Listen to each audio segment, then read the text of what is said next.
완판 신화를 이어갔던 아파트 청약 시장에 지난해 말부터 냉기가 돌고 있습니다.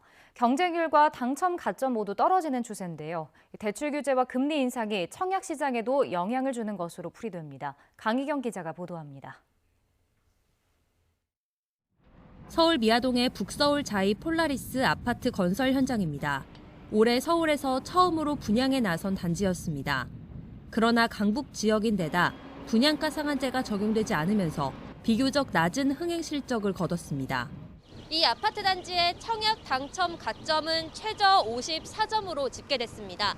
지난해 서울 아파트 최저 가점 평균보다 6점이나 낮습니다. 청약 경쟁률도 뚝뚝 떨어지는 추세입니다.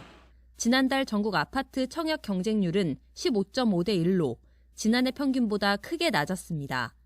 수도권만 보면 31대 1에서 17.4대 1로 거의 반토막이 났고 서울 경쟁률은 지난해보다 5분의 1 수준으로 떨어졌습니다. 대출 규제와 금리 인상 등의 영향으로 이른바 묻지마식 청약 수요가 빠지고 있는 것으로 보입니다.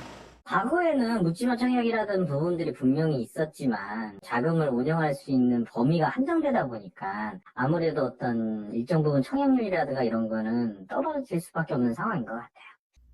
분양 개시 직후 실제 계약을 체결한 가구 비율인 민간 아파트 초기 분양률도 지난해 말부터 낮아지기 시작했습니다.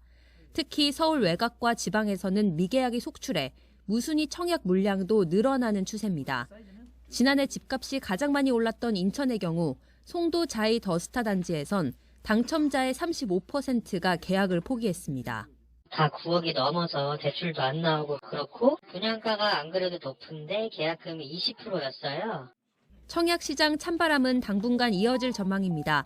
특히 선별 청약을 하는 사람이 늘어나 양극화가 뚜렷할 것으로 보입니다. 올해는 수도권 중심의 청약 호조세가 이어지는 가운데 수요자들이 입지나 분양가에 따른 선별 청약에 나서면서 지역 혹은 단지별 양극화가 확대될 것으로 예상됩니다.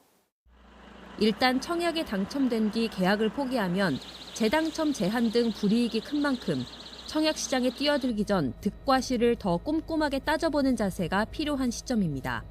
YTN 강희경입니다.